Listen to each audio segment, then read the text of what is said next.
Welcome back, everybody. It's been a minute. It's been a long minute. Life's gotten a little crazy, a little hectic. You know, season for detailing's done. Have to get a normal job, all that stuff. So it's been kind of crazy. But today is going to be a little story time with the Theron here. So, and the kind of the premise of this video is always trust your gut and go with how you feel. Like that's kind of the premise of this video. So I had a really rough year last year, detailing and financially and all that stuff. And as far as like the business aspect of it, there's two factors that I think are the reason why it was pretty much just straight dookie last year for me.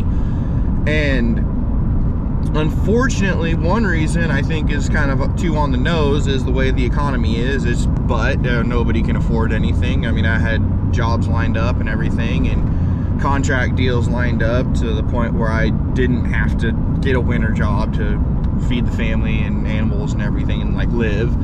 And they couldn't afford it because nobody was buying anything of theirs because, well, nobody can afford anything. The good thing the economy's great, right?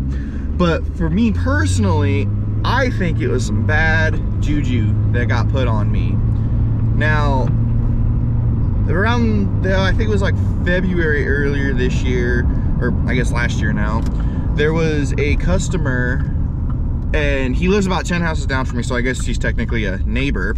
But there was a customer, and he came up with his wife and his kids, and it's an 08, and I'm not gonna really say the name. I'll say the kind of car it is, but I'm not gonna say much else about it, and I don't even have like records of this car anymore because I was so pissed off about the whole deal. But he pulls up in an 08 two-wheel drive Tahoe with 24s on, and he pulls up, and it's like icy as no tomorrow. It's like a week and a half after my birthday, so it's like thick ice, snow, colder than no tomorrow, just awful. Honestly, it's just awful weather. And so I bundled myself up. I think it was like 25 degrees or something like that, and I am going through and chipping ice and snow and everything off my truck, off of Chester, off of the wife's car. I think the Nova was still at the house at the time, so I was getting it off that. I was getting off the trailer.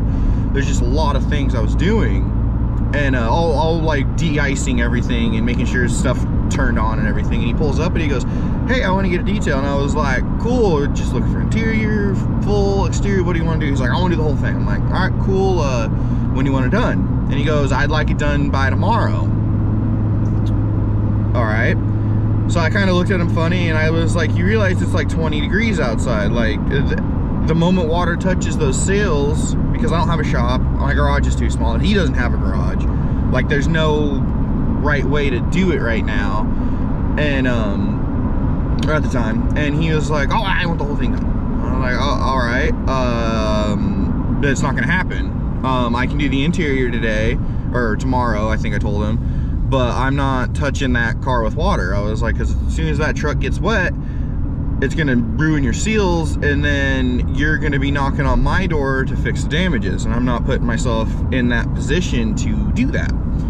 And he goes, "Oh, it won't be too bad." I was like, "It's 25 degrees out, dude. It's gonna freeze over." And I was like, the best I could do is put you on the wait list. And at the time I had like 32 or 33 cars or something like that, customers, different customers I've never done before. I think like 2 I've done before, but all new customers lined up ready to rock and roll. And I was like, sick. So you got to go at the bottom of the list. And his wife says, "We'll pay you extra." And I was like, "If you can give me $1,000 cash right now, plus what I want to pay, what I want to charge for you, I will scoot you up in the list, but I'm still not getting it done until the weather turns." Because I mean, in the freezing cold, it's just not intelligent. Like it's blatantly stupid to do it without a shop. And they didn't like that answer, and I was like, "Come back, you know, when it's warmer." And he's like, "All right, cool." He's like, "Oh," and I told him, I was like, "Here's my card. Text me when we're closer to the warmer days, and I'll get you in as soon as I can." He's like, "All right, cool." So about a week goes by, and it went from like 25 degrees to like 30. So it's a heat wave, right? And I go out and I'm chipping the ice off again, and he pulls up, almost hits my truck, which really got under my skin, but he almost hits my rig because it's so icy still on the ground. And he goes, "Hey, I want to get my truck done this week." I was like, "Do you see the weather?" I was like, "Is this supposed to hit 45 here soon?" And he's like, "Oh no." And I was like, and I mean, I've detailed in like 18-degree weather, so it's not a big deal, but I'm trying to strike a point home that if anything gets wet, like the seals that are still good and like the door jambs get wet, it's gonna mess them up. Like, that's just what's gonna happen. It's gonna peel them and pop them and everything. And I was like, I'll tell you what, I'm not touching that car. I'm not putting any water on that car. I was like, this is how it's gonna be. I can do the interior, and then we can schedule the exterior for a later date. If that's what you want to do, cool. And he's like, well, I want to go to California. I was like, dude, it's nice down there. There's plenty of shops that'll do it. Go have them do it. I was like, they don't have to worry about the freezing cold. And he's like, oh, blah, blah, blah. And he kind of mumbled and did his own thing or whatever. And I was like, all right, cool. So problem solved. Basically, I'm like shooting all these high prices at him and everything because I didn't want to do it, because my gut was telling me, don't do it, dummy. Just don't do it. So I'm going through and detailing and everything, and it was about the time my daughter's third birthday party we were throwing for her. It was her birthday was, I think, like on a Monday or something. Might have been on the Sunday, and then that Thursday, or no, maybe it was like a Wednesday, and it doesn't matter. But it was like the Thursday, the beginning of June, the first day of the month. I think it was Thursday. And he comes up and it was Wednesday, and he comes up and he's like, hey, I want to get this done. I was like, cool. You got to go on the books. I was like, my next open day is Friday, because I'm taking, basically I was going to do Thursday, was going to be a chemical refill day because I didn't have anything booked, but I didn't want to deal with him right away. So I was like, I'll just do Friday, and then Saturday's my daughter's party, Sunday's cleanup, and then I can start the week over again because I had stuff lined up from Monday out. And he goes, all right, cool. And I was like, cool. I will be at your house Friday at 9:30. You live right down the road, or you could bring it here and just leave the car with me, and I'll take care of it there. And he's like, all right, cool. I'll, we'll work something out. And I was like, sweet, sounds good. And I wrote it down in the books, and I showed him. I was like, this is your time, this is your day, we're good to go. It's in 2 days, so there's no reason to bug me. I'll, I mean, if you're not there at 9:30, I'm not doing the car on Friday. I'll find somebody else to do it, to book out. And he's like, okay, I'll be there. And I was like, cool. So everything's fine. Wednesday comes around, I'm doing stuff or whatever, and I pull in Thursday because I actually had a detail that day. I was like a last second book, and I was like, sweet, I'll just book it, because I was gonna just do refill day. And he pulls up at like 2, and he honks his horn like he's a teenage boy looking to get some. And I was like, dude, you're like 55, what are you doing? And he's like, are you doing my truck today? And I was like, no, we talked yesterday, Friday, today is Thursday, but Friday we are going to take care of it. And he's like, oh yeah, okay, I forgot. He's like, I was just making sure. I was like, I'm sure you were. And so I pull up Friday, and everything's fine. He gives me the keys, just like a normal deal. He was like, yeah, when you're done, I'll pay you, blah, blah, blah. I was like, sick, we're gonna knock this out of the park. It's gonna be killer, right? He goes inside to do something for whatever reason, and all of a sudden he comes back with a pack full of cigarettes and an attitude. And I'm like, what are you doing?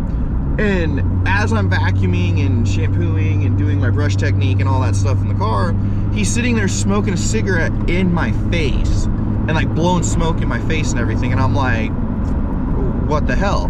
Like, normally people just kind of leave me alone. They let me do my thing. I do the car, I hold their keys, they pay me, I give the keys back, I go home, give them receipt, then I go home, and everything's cool. But that's not what was going on. For whatever reason, this dude just had this weird itch that he just had to be there. And I was like, okay. And the whole time it's like that, he's like, I want to, and I finished like Friday. It took me forever to get the interior done, and I undercharged way too little, which is normally what I do, because then people tip me, or they'll be like, oh, you should charge more. So then when they come back, I'll, I work out better pricing, or whatever the deal is.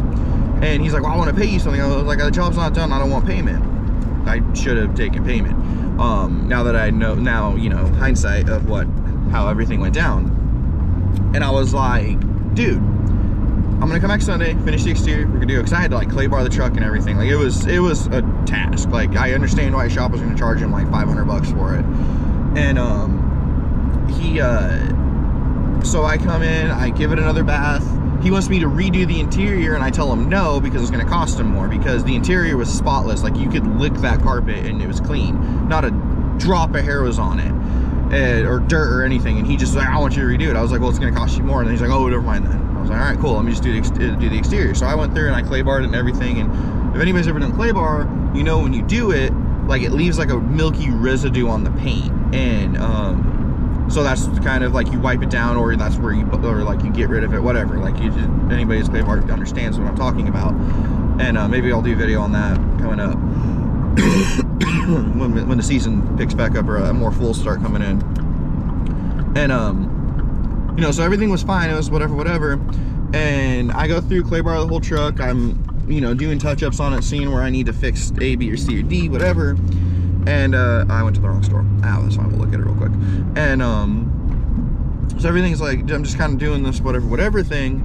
And I'm talking to him, and he goes, he comes out, and I'm starting to buff. And when I buff, I do, and I think I've showed it in some videos in the past, but when I buff, I do it in sections. Like, I do a piece of the hood, a piece of the, and then I wipe, and then I do another piece of the hood, and then I wipe, and then I do another piece of the hood, and then I wipe, and, you know, and it's just like a process. Especially on a black rig, I have to do these things. Oh, where am I going? I'll just park over here. I have to do these things like this, so it's easier for me to get the truck done. Because I mean, black cars, darker colored cars are kind of a pain in the butt. Like, and anybody that's ever done them knows that. Like, they're just really a pain in the butt. And so that's kind of what my idea was, and I was just kind of going to go through it and take care of it that way. And he comes up to me and he goes, I know I turned you off, and he goes, hey, put your pad on the bottom of this sander and go to town on the truck. And I'm like, first of all, I use socks. I mean, I've showed in a few videos that I actually use like socks for the detail. Second of all, no. Like, I'm not going to use your equipment to do the job you hired me to do. And he kept kind of pestering about it, and I finally got mad. I've never gotten mad directly at a customer like this. And I took the buffer and I smacked it on his hood, which probably wasn't the best to do in front of him, but I was over it. I was done. I didn't care about the pay anymore. And I was like, either you let me finish it and you pay me, or you could do it and I'll go home. And I was like, 3, 2, 1, like he was like 5, and he didn't answer. So I started packing everything. He was like, oh, leave it alone. So he went, and to apologize, he had his wife make me food and all this stuff. And I'm like, oh, you know, I'm still mad. Like, you know, like I'm still in that like pissed off mode with him. And I got the whole rig done. And I knew to hold the keys, and for whatever reason I didn't. I don't know why I didn't hold on to the keys. I can't figure out why I didn't hold on to the keys. I just know that I didn't hold on to the keys. And he goes, I finished it up, and I was like, it's done. I never want to see it again. And we kind of had a joke, but I'm dead serious. I never want to see that truck again. Every time I see it now, I get pretty pissed off about it. And he goes, oh, I'm sorry, I don't have any money to pay you right now. And I'm like, what? And he goes, yeah. He's like, I don't have any money right now. He's like, I got money, but I ain't got any money right now. And I was like, then you don't have any money right now if you can't afford to pay me. I was like, dude, I'm charging you less than half of what you were quoted for the other dude at the shop. I was like, what the hell do you mean? And he kind of got all like sensitive about it or whatever. And I was like, dude, I don't get it. And we had a bunch of the racing going on this last summer. So I was like basically booking details, doing FedEx, in racing, and I was trying to, you know, get everything squared away. And he goes, well, I'll just keep sliding you money. And I was like, all right, cool. I was like, leave it under my doormat. And he kept fighting me. And he gave me like $100 here, $50 here, whatever. And it was one of the last races. He finally left all the money under the porch, and I go to count it, and he shorted me. And I look at my wife, and I'm like, you know what? I'm going to call it a wash. I'm not going to talk about this truck. I'm going to do a video when I calm down a little bit off. And this has been like 6 months in the making too. And I was like, and that's how that's my therapy for this. Cause I'm so freaking pissed that I'm going to freak out if I see the dude. Now, every time he sees me, he drives really fast past my house because he knows he shorted me and all this stuff. And I deleted his contacts. I deleted his truck and everything. I didn't even post it on our Instagram. Like, I was just so pissed off about the whole situation. And, but yeah, and like, it was just kind of a thing that I learned through that. And like, you have to learn experiences. That's kind of the premise of what the whole story was for. And, you know, maybe I'm just being dramatic about it, but like, I mean, you shorted me money, and not only that, but it took him 4 months to pay me whatever he paid me. So it was like, that was the whole thing. Like, pay the stuff and get it over with. Why are you jacking around? Like, just pay the shit, you know? Like, that's how I live my life, at least. But it was just one of those things. And like, I knew from the beginning, like, trust your gut. Do not do work for this dude. And I should have listened. And he came up to me after, like, right before he paid me. He was like, when I'm done paying you, I'm going to have you do more work for me. And I flat out told him no. I was like, you need to pay me and then you can go somewhere else. I was like, and hope to God they don't contact me. because I will throw you under the bus of you being a horrible client. And like I basically forewarned him. I was like, you will not get another job in this city if you keep your shit up, basically, as I told him. So I'm just like, you know, maybe I freaked out about it and I was being really dramatic or whatever, but there's just something about that situation that's really soured me. Now I definitely make sure I either have the keys in possession, I get half up front, or I have something of value out of that car, or even the car. I'll put Chester right next to it, or block it in with Chester to make sure I get paid. Whatever the situation is, like I'm taking different protocols now and all that. But basically the message of this is to any small business owners or people that want to get into it. I always say go for it. It's so worth it. But just always trust your gut. If it feels fishy or shady or sketchy, don't do it. If it feels too good to be true, evaluate, probably don't do it. That's kind of where I'm at. Like every situation now, I just think about it. So that's kind of what this video was about. Always trust your gut, you know, just trust what you believe in. I mean, it's gonna make everything a whole lot easier on you. Yeah, it may cost you money, but at the same time, I'd rather have a little less money and a whole lot less stress than having to chase money down and be freaking out because I can't make bills, which is kind of where I was at. So, but yeah, so hopefully the rest of this year, we're going to be cranking out some videos, hopefully good videos. Hopefully people want to watch them. That's the plan. Hopefully business advice, or maybe, you know, I can collaborate with some people and we can talk about some stuff or whatever. I can get advice from people and give advice or whatever the situation is. But yeah, I hope it was the tale of horror for me last year, which I probably blew it out of proportion, but was informative. And I hope everybody has a great new year. Let's rock it out of 2024. Do whatever makes you happy, and who cares what other people say. I hope everybody enjoy. Like, comment, subscribe, and I will see you on the next one. Peace.